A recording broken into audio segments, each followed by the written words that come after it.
চোখের পানি দিয়ে এইভাবে মানুষকে বিদায় করেছে, বড় মানুষকে, তাও আমি কোনোদিন দেখি নেই।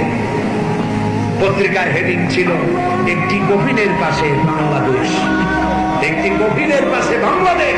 মনে হচ্ছিল জিয়ার সাথে দেশের কোটি কোটি জনতা সব তার সাথে কবরে যেতে চান।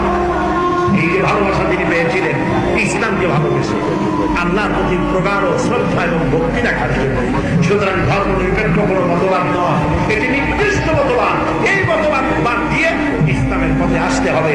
সেই ইসলামের রাস্তরণ দুহাত মেরে তোমাদেরকে আহ্বান জানায়, পৃথিবীর সকল মতবাদ দুপায়ে তোলে, এসব আল্লাহ নবীর পতাকা তোলে, ইসলামের পতাকা তোলে। তিনি ইসলামের সম্মান দিয়েছিলেন, তিনি বিসমিল্লাহর মর্যাদা দিয়েছিলেন।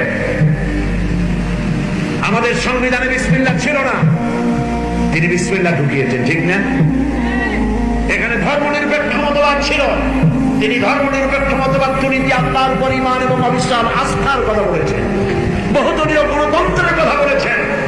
শুধু বিসমিল্লাহ বলছেন, আল্লাহ এত খুশি হয়ে গেছেন, তার জানাজায় যত লোক হয়েছে, জানাজায় এত বিশাল জানাজা আর কেউ পেয়েছে বলে অন্তত আমার জানা নাই।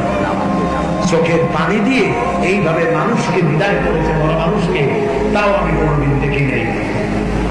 পত্রিকায় হেডিং ছিল, একটি কফিনের পাশে বাংলাদেশ, একটি কফিনের পাশে বাংলাদেশ।